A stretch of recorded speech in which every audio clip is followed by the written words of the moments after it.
Anda saudara baik-baik di tengah semua situasi yang memang tidak gampang. Ya. Hari Senin saya lagi duduk di meja saya karena saya lagi prepare beberapa hal untuk persiapan yang harus saya lakukan. Tiba-tiba ya itu tempat duduk saya goncang, nggak lama sih, cuma sekian detik saja. Tapi saya rasa goncangannya keras sekali. Itu kerasnya luar biasa. Saya langsung tengok ke bawah, istri saya lagi jemur pakaian di pergerakan. Saya kok pusing saja. Anak saya lagi di kamar, dia lagi urusin kerjaannya. Dia berkata, "Pak, kayaknya earthquake ini." Oh ya, saya bilang gempa ini. Oke, udah. Tiba-tiba teman-teman Jakarta kasih tahu, mereka pada panik ya.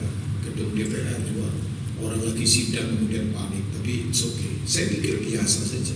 Ya.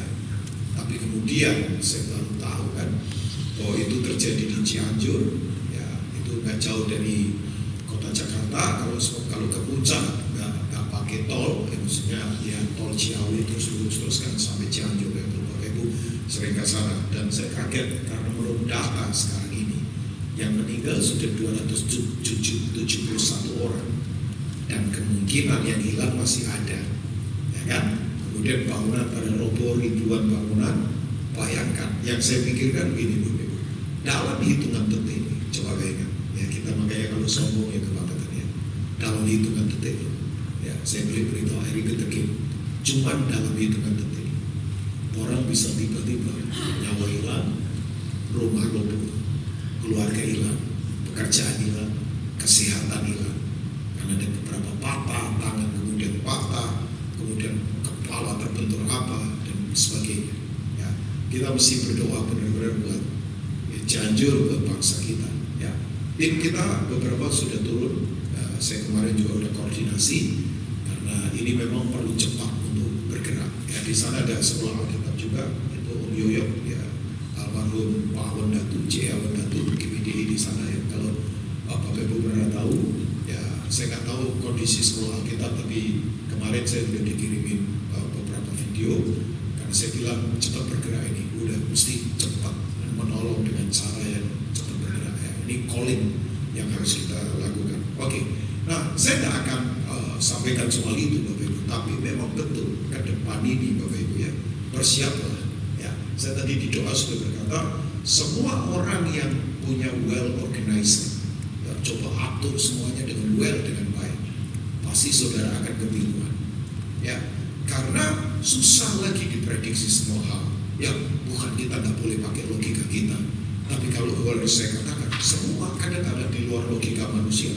Ya, kalau saya bilang di luar logika manusia, ini istilah ya, sebab ada orang protes. Kalau gitu kita nggak pakai logika, bukan. Maksud ini istilah saja kiasan, karena memang susah dilogikakan dengan semua hal yang sekarang sedang terjadi. Tapi begini memang waktu kita itu terbatas, ya kan? Kita ini ada di waktu namanya waktu manusia. Itu yang disebut dengan istilah Ibrani-nya adalah kronos. Ya, waktu kan ada tiga. Satu aionios. Aionios itu waktu Tuhan kekal. Tuhan kita kekal. Yang percaya katakan amin. Kalau kekal itu berarti tidak bisa dibatasi oleh yang fana. Ya, makanya Tuhan itu tidak bisa dibatasi masa lalu. Banyak orang terpenjara masa lalu, marah terus sama masa lalu, gagal di masa lalu, dibikin kepahitan oleh orang di masa lalu, bercerai di masa lalu, ya kan, bangkrut di masa lalu, apalagi coba dikerjain orang di masa lalu, apalagi coba sudah bisa sodorkan masa lalu kita, ya kan? Saya ditolak calon mertua 3 kali di masa lalu, ya kan? Nah itu ditolak, ya untuk saya putus asa. Nah, kalau saya putus asa, saya bisa jadi kayak itu, nggak akan menikah. Tapi kan enggak, itu masa lalu. Karena berkata pendeta mau makan apa, nah saya nanti dikasih makan apa. Pendeta sekarang harus banyak jaga makan. Sebab pendeta sekarang matinya bukan karena kelaparan, tapi karena kebanyakan makan. Kan pendeta cuma tahu 2 rumah kan, 1 rumah Tuhan dan 2 rumah makan. Loh, pendeta itu tahunya cuma 2 rumah, yaitu rumah Tuhan dan rumah makan. Ya, tahu rumah yang lain kan nggak mungkin ke rumah karaoke kita, ya kan? Atau ke rumah mana, rumah judi ya, enggak lah. Kita tahu ya kan, rumah Tuhan sama rumah makan, untuk pelayanan dan untuk makan kan. Ya, coba ya itu masa lalu. Ya, jadi Tuhan tidak bisa dibatasi masa lalu. Ada orang masa lalu yang maaf penjahat, bandit, preman, penipu, ya masa lalu. Yang penting sekarang kan. Tapi Tuhan juga tidak bisa dibatasi masa depan. Dia tidak akan panik dengan perang Rusia Ukraina. Dia tidak panik kebijakannya Joe Biden. Dia tidak panik si Jimmy buat apa. Dia tidak panik Putin bikin apa. Enggak lah. Tuhan nggak bisa dibatasi oleh masa depan manusia. Ya kan? Elon Musk mau buat apa, punya planning apa, mau pindahkan orang ke planet Mars, terserah dia. Tapi yang saya tahu kan, manusia itu diciptakan untuk di bumi, bukan di planet Mars. Jadi kalau ada program itu saya tidak mau ikut, silakan yang mau ikut. Loh, baca Kejadian 1, kita diciptakan di bumi kan, kita dari tanah, makanan kita dari tanah, kita nanti dikubur di tanah secara fisik. Ya, dan nanti kita akan ditinggal di langit dan bumi yang baru. Jadi kalau orang ngajari ke Neptunus, ke Saturnus, ke Mars, silakan. Pak Petrus mau ikut, silakan. Saya tidak akan ikut, ya kan? Kongres, saya yakin tidak mau ikut lah ya. Kita di bumi, diciptakan di bumi. Jadi silakan. Mau Elon Musk, mau Mark Zuckerberg bikin apa, terserah lah. Bikin metaverse, ya ampun. Kalau tidak takut sama metaverse, Metallica saja nggak takut, apalagi metaverse. Metallica kan lebih hard rock. Tahu Metallica ya, itu kan grup rock yang wah liarnya luar biasa kan. Saya yakin ada beberapa yang tahu Metallica lah. Kalau sudah tahu Metallica berarti sudah tua. Kalau itu sudah lama, tapi kan itu hard rock yang kedepak-kedepak, wah gondrong, tatoan semua, wah musiknya kerasnya luar biasa. Nah, saya katakan Tuhan tidak akan bisa dibatasi masa depan manusia. Tapi waktu Tuhan yang kekal itu sekarang, selalu sekarang. Tuhan itu selalu sekarang. Katakan sekarang, loh, Tuhan menguasai masa lalu. Tuhan tidak bisa dibatasi masa lalu. Tuhan tidak bisa dikalahkan masa depan. Orang mau bikin nuklir senjata apa terserah, nggak ada yang bisa menang sama Tuhan. Mau dipersiapkan planet apapun ke depan terserah. Itu manusia bisa pikirkan. Tapi kan Tuhan tidak bisa dibatasi masa lalu. Tuhan tidak bisa dikalahkan masa depan. Tuhan dimanapun sekarang kita berada, Dia bersama kita dan Dia kendalikan semuanya. Yang setuju katakan amin.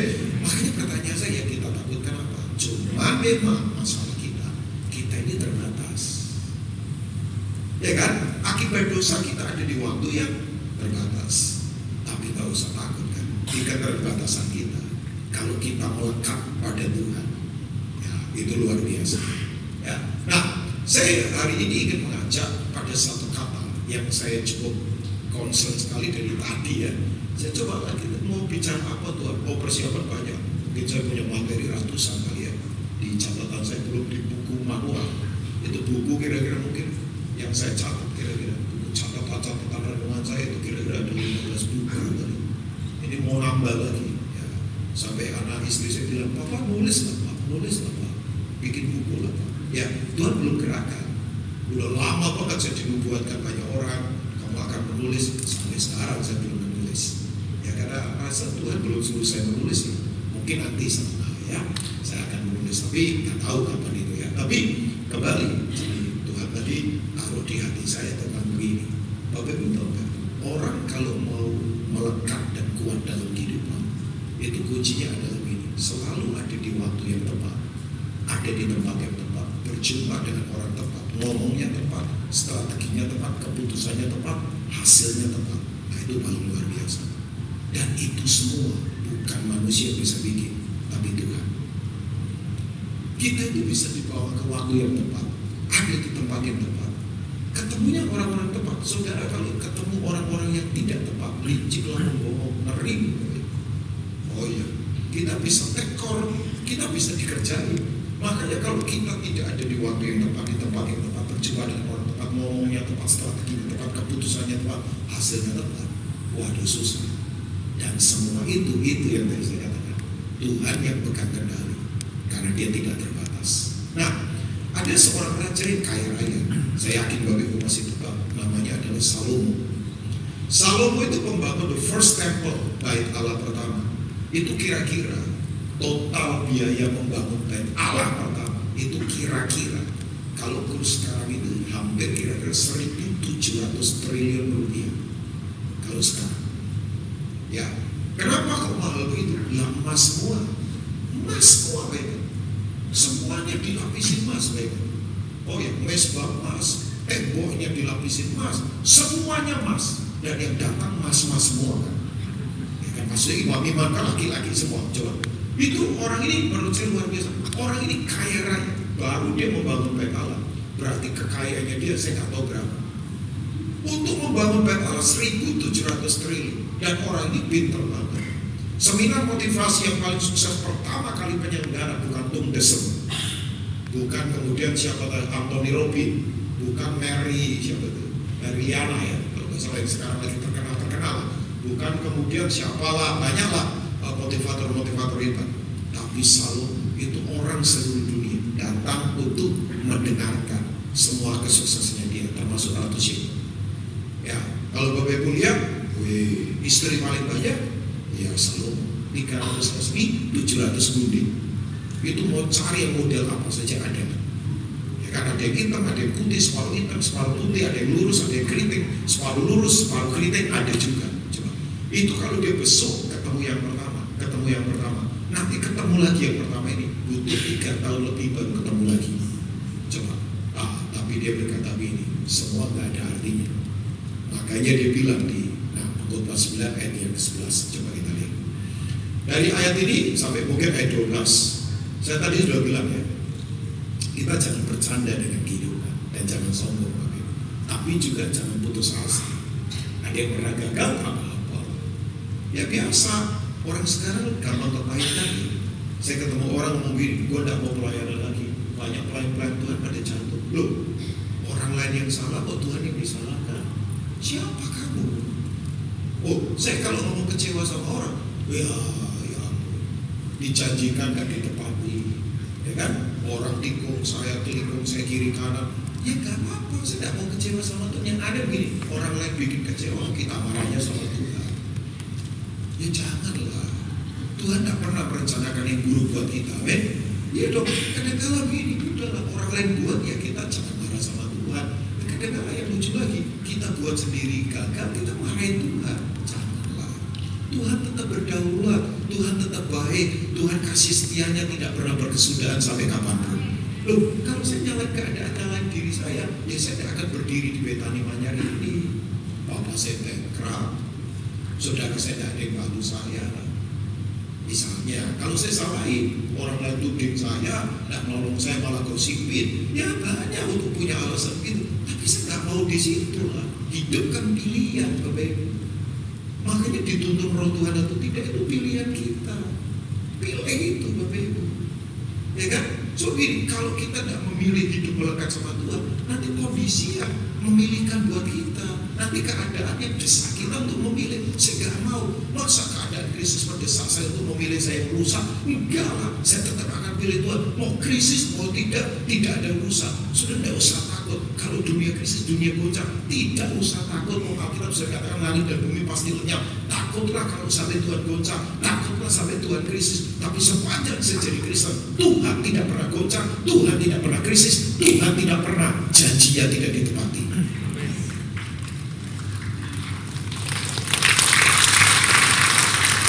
Dan saya diam nggak nunggu saudara tepuk tangan semua. Saya mau ngomong apa lagi setelah ini? Itu aja.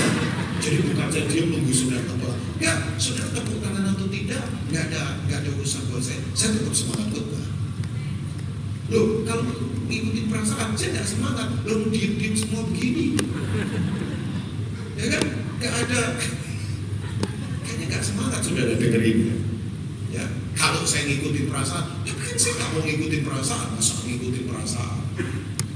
Enggak lah, saya tetap putuskan untuk tetap mencintai Tuhan. Sudah tetap putuskan, dia tetap baik. Amin. Sekali lagi saya ulangi.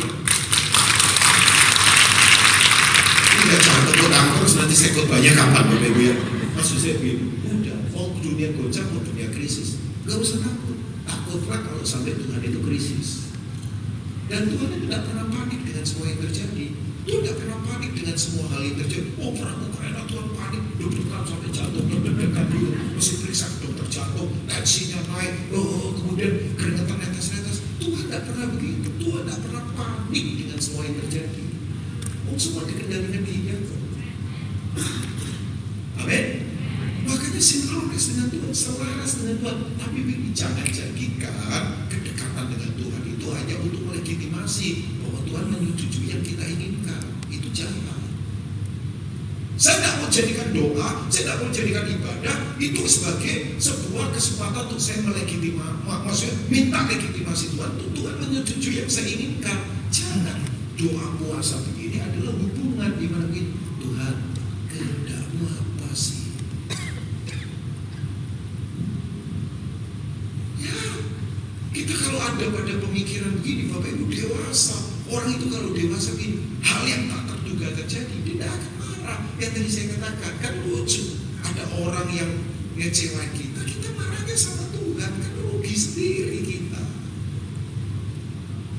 Oh, ini banyak pendeta jatuh ini, udah nggak usah Kristen, nggak usah pelayanan, nggak usah memberi. Ya ampun, loh, persoalannya orang yang bikin begitu, kita marah sama Tuhan, ya rugi sendiri lah itu. Kan Tuhan tetap baik. Ya, oke, Pengkhotbah 9 ayat 11. Fed, maju ke depan boleh Fed. Waktu saya cepat ya Fed di sini Fed. Jadi ya, kamu bantuin saya sebenarnya Fed. Nggak ada apa-apa. Namamu masih David kan? Ada kenal, saya kenal lama lah sama David. Ya, zaman Indonesia belum merdeka, saya kenal David. Ya, udah lama lah ketemu David di mana. Sesungguhnya kan, ayat 11. Multimedia jangan bikin saya bingung. Ya, thank you ayat 11. Saya tadi udah bilang ayat 11 atau belum ya sebelum. Lagi aku melihat di bawah matahari, di bawah matahari berarti waktu yang fana. Kalau waktu kekal di atas matahari, makanya Ari Lasso bikin lagu mengejar matahari supaya dia ke atas matahari. Di bawah matahari itu berarti budaya suku bangsa semua gitu, kan di bawah matahari sebenarnya. Bahwa kemenangan perlombaan bukan untuk yang cepat. Saudara pikir itu pembalap F1 itu menangnya karena cepat-cepat. Lewis Hamilton, terus kemudian siapa lagi? Verstappen. Ya, yang hebat-hebat itu. Ya, juara-juara F1. Ya, sudah pikir mereka itu cepat-cepat? Enggak, mereka atur strategi. Makanya F1 itu bukan kemenangan seorang pembalap, kemenangan tim. Itu kalau di pit stop, ganti ban sama isi ban bakarnya kelamaan 1 menit. Apalagi tangannya itu bergetar begitu, bukan dilawan, tapi karena orang Jawa geruduk, apa sih? Ngewel. Tahu nggak ngewel itu orang Jawa namanya? Wih, ya itu ngewel. Ya, ketinggalan. Makanya itu kemenangan tim. Nah, kemenangan perlombaan bukan untuk yang cepat. Dan keunggulan perjuangan bukan untuk yang apa? Kuat. Bapak Ibu pernah lihat nggak ada orang fisiknya kuat-kuat, tapi ditekan satu titik bunuh diri. Oh, banyak sekali. Orang depresi makin luar biasa sekali. Ya, itu saya katakan. Ya. Kemudian apa lagi? Ya, keunggulan bukan untuk yang cepat. Sementara era internet sekarang orang semuanya mau cepat. Makanya sekarang lihat orang sabaran makin susah sekali. Jadi saudara kalau ketemu orang sabaran, wah itu luar biasa. Informasi mau cepat, semuanya mau cepat, semua pesan makanan cepat, semuanya dibuat cepat, pokoknya semua cepat. Makanya karakter sabar makin langka. Oke, kembali lagi ya. Keunggulan perjuangan bukan untuk yang kuat, juga roti bukan untuk yang berhikmat, kekayaan bukan untuk apa? Yang cerdas. Mana nggak lihat ada orang lulusan universitas hebat, tapi hidupnya utang kiri kanan. Gak ada kekayaan dalam hidupnya. Ya, ada. Oh banyak. Makanya ini Alkitab katakan. Kemudian, dan karunia bukan untuk yang cerdik cendekia. Pernah lihat ada orang bergelar master, tapi karakternya berantakan. Nipu kiri, nipu kanan. Gak jelas dalam kehidupan. Bisa saja. Ada orang berteologi aja hebat-hebat, tapi karakternya hancur. Selingkuh kiri kanan misalnya. Oh banyak. Itu tuh. Ya. Karena waktu dan nasib dialami mereka semua. Sayang ya terjemahnya pakai kata nasib. Padahal di dalam terjemahan bahasa Inggris kan muncul kata time and chance. Waktu dan peluang. Nah, kata ini Bapak Ibu ya, saya akan sorot ini. Oke, sebelum ke situ saya akan ke ayat 12. Coba kita ke ayat 12. Nah ini dia. Karena manusia tidak mengetahui waktunya, seperti ikan yang tertangkap dalam apa Bapak Ibu? Jalan yang mencelakakan. Tadi saya sudah katakan dalam hitungan detik ya hidup bisa berubah. Tiba-tiba ada ya saya ngomong celaka, tiba-tiba ada apa? tiba-tiba ada sesuatu, tiba-tiba dirampok, tiba-tiba tertabrak, tiba-tiba ditipu, tiba-tiba apa saja bisa terjadi. Ya, saya sementara sharing ini ada yang sedang mengalami itu. Kok kayaknya dompet terus jalan, gak ada pintu, gak ada solusi, kayaknya berat terus. Misalnya kita ngelakuin ini gagal, kita ngelakuin ini gagal. Nah, saya bukan memberi resep murahan yang Pak Rubin ini kayaknya resep kayak orang pakai tongkat sihir. Kan? Saya kembali ke prinsip. Dan ada pernah dengar kan? Ada dewa nyamar jadi pengemis. Pernah dengar sebagainya? Pernah kan? Ini cerita itu aja. Pak Petrus ini cerita apa sih, mitos, tapi nilainya bagus. Ada dewa nyamar jadi pengemis. Dia punya tongkatnya ajaib. Setiap kali disentuhkan ke apa, selalu jadi emas. Nah, tapi karena dia pengemis, dan ada yang memperhatikan. Sampai ada satu keluarga perhatikan, kasih makan, undang ke rumahnya, di-serve, itu makan malam. Sampai kemudian dia ngaku, kalian baik sama saya, gak punya motif. Saya di pengemis. Saya sebetulnya dewa nyamar. Saya punya tongkat saya itu disentuhkan ke apa menjadi emas. Betul, gelas disentuh jadi emas, piring disentuh jadi emas, mangkok disentuh jadi emas, meja disentuh jadi emas. Kemudian ditanya sama dewanya, kalian mau apa yang bisa saya sentuh? Ya kan? Itu orang kalau kemarau langsung bilang, rumahku disentuh jadi emas, airku disentuh jadi emas. Lah kalau air disentuh jadi emas, ceboknya pakai apa? Makanya banyak orang kalau udah berima dipikir cuma kaya. Berapa banyak orang nurunin wariskan kekayaan tapi hancur buat generasi berikutnya. Ya nggak berima. Tahu nggak yang hebat? Ibunya ngomong begini, saya nggak mau yang lain, saya mau cuma satu, tongkat. Wah, saya begitu mendengar ini, ini pintar ini. Dia minta sumbernya, prinsipnya. Tapi orang pegang tongkatnya harus terima. Kalau enggak gimana? Nanti disentuh semua makan apa? Masa kita makan emas? Ya enggak lah. Ada waktunya kita menyentuh sesuatu, tapi ada waktunya tidak. Makanya dalam hidup saya ada waktunya ngambil, tapi saya ada waktunya melepaskan. Saya ada waktunya memeluk, tapi ada waktunya saya melepaskan diri dari memeluk. Saya ada waktunya nangis, tapi saya ada waktunya ketawa. Saya ada waktunya memberi, tapi saya ada waktunya mengambil. Saya ada waktunya untuk apa, kemudian istirahat. Saya ada waktunya untuk bekerja. Nah, itu orang yang punya kunci dalam kehidupan. Kalau nggak tahu waktu, hancur. Ada orang kejar duit terus, waktu doa nggak pernah ada. Ada orang kemudian gini, kerja terus, sama keluarga nggak pernah ngumpul. Begitu kemudian anak-anak sudah gede, anak-anak sudah nggak lagi punya hubungan sama dia. Saya ketemu beberapa orang kaya, anaknya ngomong, yang kaya papa aku, terserah dia. Suruh nerusin papanya nggak mau, papanya tinggal sendirian sekarang. Sampai orang tuanya nyesel berkata, iya, saya nggak bisa kelola waktu dengan seimbang. Karena saya pikir semuanya semuanya duit. Ada di sini yang mengalami begitu. Datang ke Tuhan, Bapak Ibu. Sorry, anak-anak cepat besar. Nah, saya tidak mau sampai anak saya berkata, Papa itu lebih cinta mimbar, lebih cinta pelayanan daripada cinta saya. Makanya sorry, berapa banyak anak pendeta berantakan karena orang tuanya nggak seimbang. Saya pendeta, saya berani, Pak Petrus pendeta, Pak Chris juga pendeta. Oh iya kan, kalau kita tidak seimbang. Nah, saya belum selesai atau sudah terjadi? Oh masih ya. Dan seperti burung yang tertangkap dalam jerat, begitulah anak-anak manusia terjerat pada waktu yang. Nah, Bapak Ibu, jangan sampai kita ada di waktu ini. Yang mau katakan amin? Nah, kalau Tuhan ini yang saya sebut dengan waktu yang tepat, di tempat tepat, mengerjakan tepat, berkata tepat, keputusan tepat, ketemu orang tepat. Itu istilah kerennya namanya karah. Q-I-A-R-A-H. Katakan karah, Bapak Ibu. Karah itu artinya adalah kejadian yang tepat seperti yang Tuhan mau. Karena itu yang buat Tuhan, bukan manusia. Saya itu setiap hari berdoa, saya cuma satu Tuhan.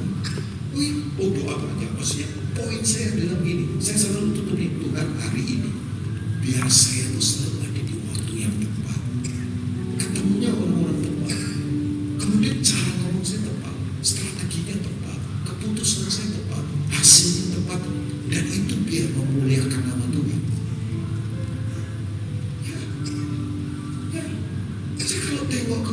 Bapak Ibu, hidup saya, ya ampun, bukan kekuatan saya. Nah, saya kan, Bapak Ibu mungkin yang sering ikutin saya pelayanan di Betani ini tahu lah, saya nggak ukur sukses dari duit, dari rumah besar. Karena itu kan cuma fasilitas, bukan salah punya itu, silakan, oh itu fasilitas kok.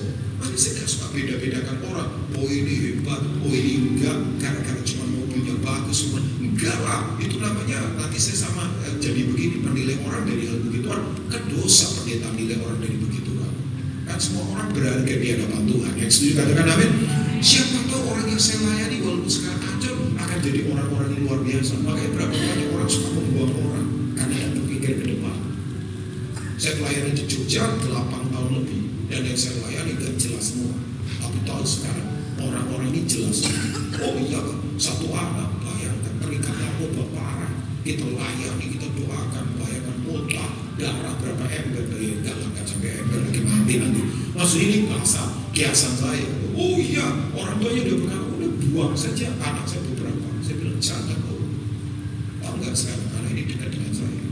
Pendiri gedung di Jakarta, beberapa gedung, satu gedung dia dirikan terakhir ini hampir kira-kira 65 lantai. Wali kota Jakarta, respect, hormat, ketemu gubernur beberapa kali. Saya sampai bilang, kamu itu dulu ya, lihat kamu itu kan secara manusia, wih, pengennya sudah lah, ya, tangkap kamu dan lepasin kamu di gua singa kayak Daniel. Ya, saya sampai ngomong begitu, kamu itu ngerepotinnya luar biasa.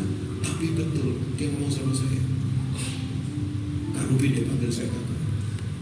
Ya, kakak orang yang paling ada di hati saya. So kakak terima saya apa adanya. Oh, fasilitasnya luar biasa sekarang. Dia bangun gedung-gedung gede, dipercaya oleh perusahaan ini. Kecil, master itu apa namanya? Arsitek yang master sipil. Lulus kumlot, sampai papanya sekarang geleng-geleng kepala. Itu yang saya sebut begini, tanda aja ya. Maka saya bilang buat Bapak Ibu semua, tujuan Tuhan melakukan perkara besar buat kita, supaya kita tidak sombong bahwa semua bukan karena kita, semua karena Tuhan. Supaya kita tidak bisa berpegang. Itu yang 1 Korintus berkata, ya kan?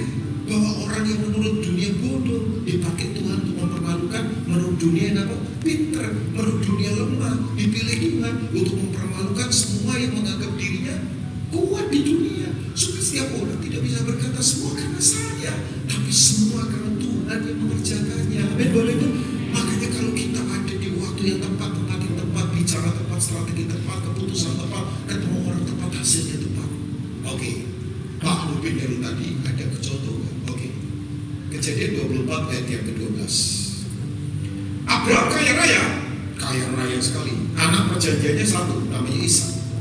Dia mewariskan seluruh kekayaannya. Wih, itu kayanya luar biasa ke Ishak. Cuma masalahnya satu, Ishak jomblo. Dia sangat mengidolakan mamanya Sarah. Saya yakin di sekitar Kanaan, di sekitar Abraham tinggal cantik-cantik, pasti cantik-cantik lah. Tapi nggak tahu kenapa kok nggak ketemu jodoh buat Ishak. Sampai Abraham kemudian ngomong sama Eliezer, pergilah ke Aram Mesopotamia, daerah itu. Kamu jangan bawa Ishak kembali ke sana loh, karena Tuhan sudah suruh kita keluar dari sana. Jangan coba-coba loh. Makanya dia ngomong, sumpah sekarang, taruh tanganmu di pahaku.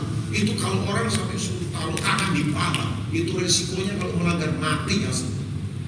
Itu nggak main-main Bapak Ibu, buat tradisi di orang Ibrani. Betul, Eliezer takut pergi ke Aram Mesopotamia. Wah, di sana dia kaget. Ceweknya cantik semua. Sudah kalau ke Timur Tengah, ya ampun. Makanya kalau ada yang ke Israel kan seringkali begitu ketemu tentara-tentara Israel yang ganteng-ganteng, cantik-cantik, kita pengen foto kan. Pengen foto lah. Oh ya, istri saya, wih keren-keren dia, sayang ya. Iya lah, oh suaminya saja pengen foto, apalagi istrinya kan.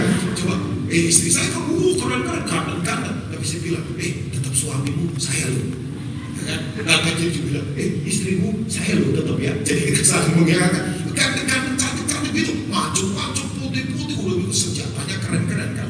Begitu sampai Aram Mesopotamia, cantik semua. Nah, milihnya bagaimana? Saya nggak tahu ada dari saudara yang sekarang lagi putus asa karena susah memilih yang terbaik. Bukan soal jodoh, soal apa saja. Ada dari kita yang berkata, kayaknya gak ada harapan ini. Tunggu dulu.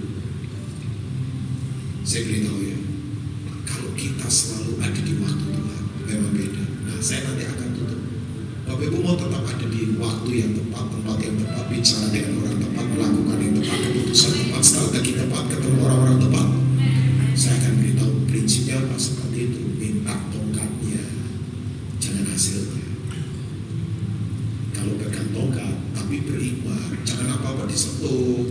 Nanti ya itu tadi, kalau air disentuh jadi emas, ceboknya pakai apa kita? Minumnya apa? Memang kita makan emas, mati kita. Ya kan? Pasti punya hikmat yang kuat. Nggak tahu Bapak Ibu. Begitu sampai ke arah Mesopotamia, ini dia yang Elias lakukan. Coba lihat ayat 12. Lalu berkatalah Eliezer, Tuhan Allah siapa? Tuhanku Abraham. Pinjam Allah tuannya. Saya beritahu, dia pinjam Allahnya Abraham, Allah perjanjian. Coba pinjam saja. Apalagi yang punya sendiri. Saya ulangi ya, pinjam saja, Tuhan memberkati. Apalagi kita yang punya hubungan intim dengan Tuhan. Saya ulangi lagi, pinjam saja, diberkati. Apalagi kita yang punya keintiman yang kuat dalam Tuhan. Amin Bapak Ibu. Allah Tuhanku Abraham, Alkitab berkata, buatlah kiranya tercapai tujuanku pada apa? Ini waktu manusia, kronos, waktu terbatas. Saya tadi sudah katakan, kronos itu terbatas. Sehari 24 jam, seminggu 7 hari, setahun 365 hari. Jujur, saya itu susah kadang-kadang ngatur waktu. Asli. Ini bukan dijauhkan dari mencuri kemuliaan Tuhan. Jadwal tahun depan itu saya sampai susah ngaturnya. Teman-teman baik-baik saya bilang, wah sombong ini, nggak pernah datang ini ke Surabaya. Ya, kenapa? Kodang ini, Pak Petrus kenapa? Pak Rubin, ini ada, ini tiba-tiba beberapa saat misalnya butuh orang, bisa nggak? Saya bilang, ya ampun, kayaknya susah ngaturnya. Makanya, Bapak Ibu, saya sama istri itu setiap kali ngatur jadwal selalu tumpang tangan di jadwal ini. Ngomongin, batalkan dengan segala cara yang Tuhan tidak mau, supaya saya tidak sombong dengan segala cara, supaya tidak terjadi. Itu salah satu menjaga motivasi supaya pelayanan gak cari duit dan gak cari keterkenalan. Saya bantai begitu asli. Ini mulut hamba Tuhan. Saya itu selalu berkata, batalkan semua jadwal, semua apapun yang Tuhan tidak berkenan. Mau pertemuan kayak apa di mana saja, batalkan. Udah. Karena saya tidak mau mengejar ambisi saya. Capek.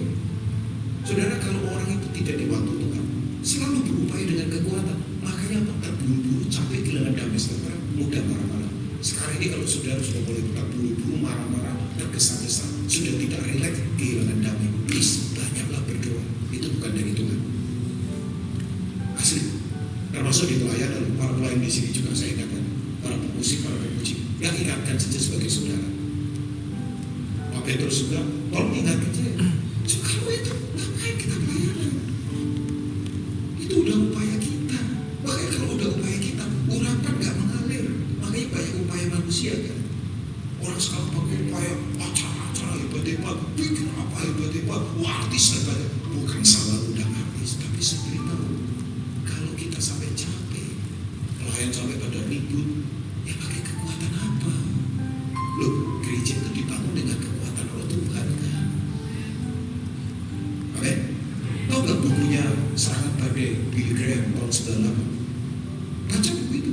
Dia berkata, kalau sekarang Roh Kudus ditarik dari gereja, 98% gereja itu masih tetap bisa berjalan seperti biasa. Karena well management, karena duit banyak, karena mahirnya para pelayan di mimbar.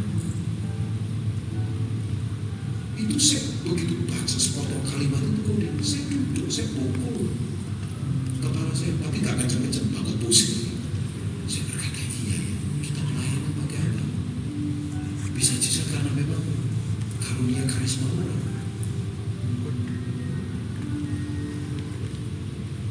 Perusahaan kita dibangun pakai apa? Pekerjaan kita dibangun pakai apa? Dan lalu ya kita sama-sama termasuk saya. Dalam Tuhan persoalan ada, tapi membuat kita bertumbuh dewasa. Kalau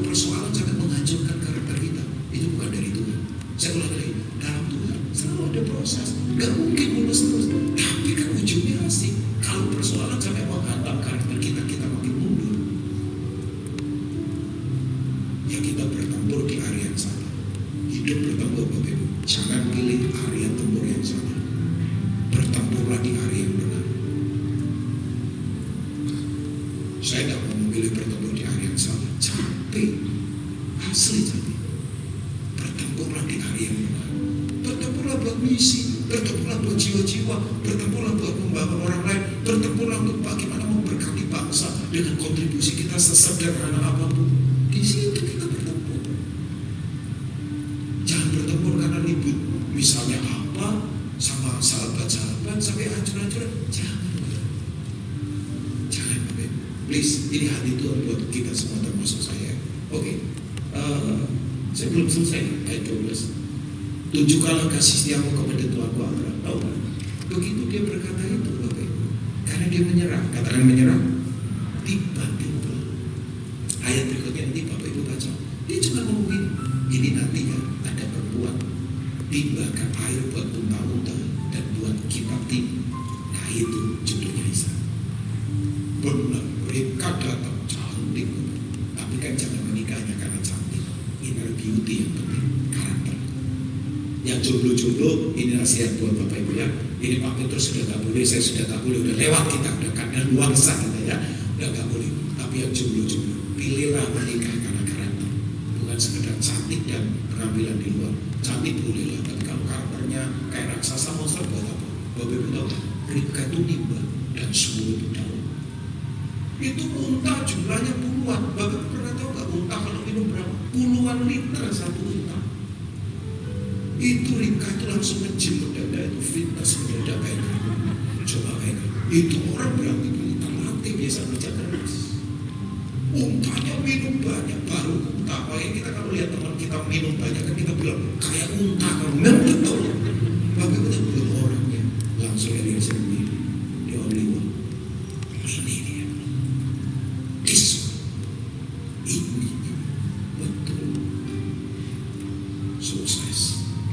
Dan sekarang pertanyaan saya tutup udah waktu saya udah hampir 2 menit lagi. Sudah mau ada di waktu Tuhan? Halo?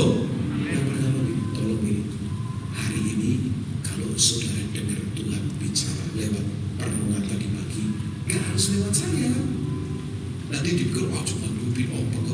Kan saudara baca firman, saudara dengar radio Betani ada ya. Radio Betani, terus renungan apa di gereja ini, mungkin lewat Instagram, lewatnya akun apa, lewat Facebook, apa siapa saja, atau bahkan anak kecil yang berkata-kata kebenaran.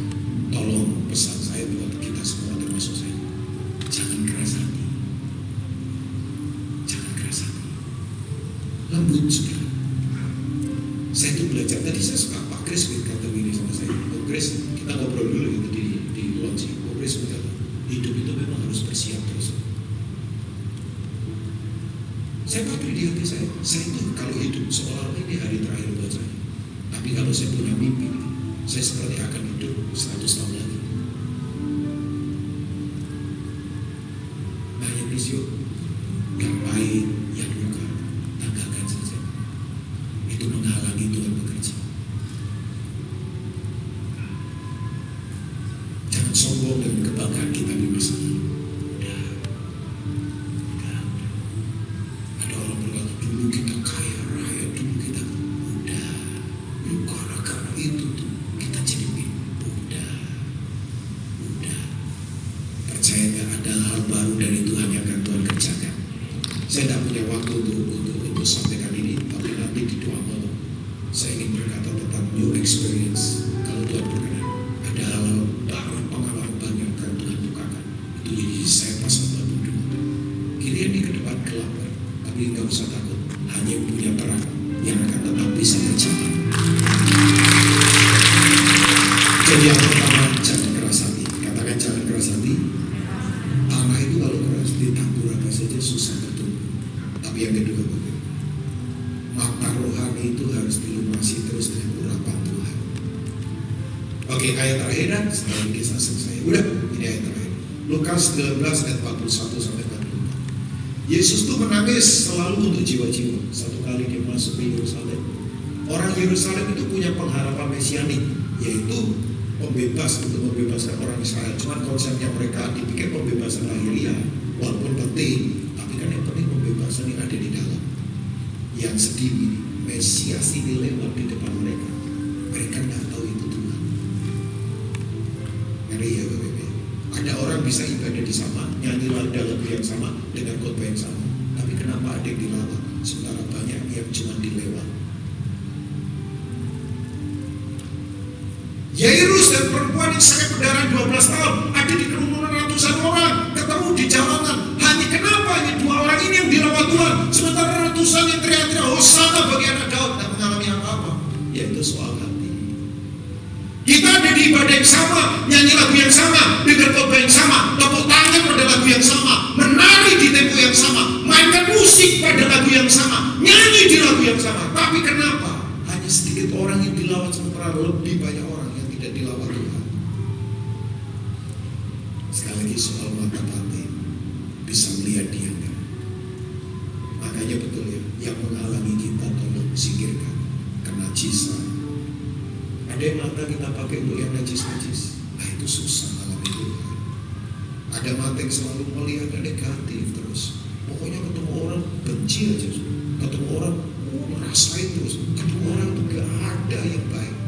Misalnya saya ketemu kodam ini, wah kodam ini apa, wah, nah itu matanya ini, mata yang itu tadi fasik, mata yang keji, mata yang sombong.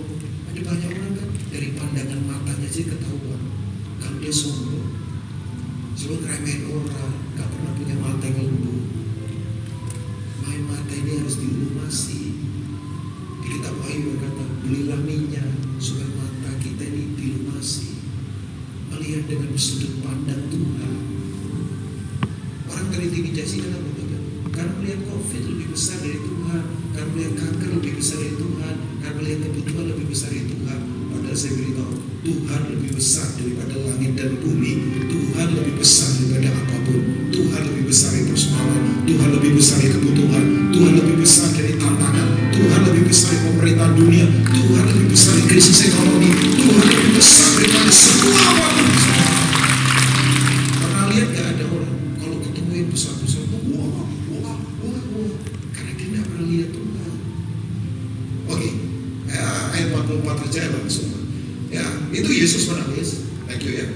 Ya, kemudian dan mereka akan membinasakan engkau beserta dengan pendudukmu, dan pada tembokmu mereka tidak akan membiarkan apa?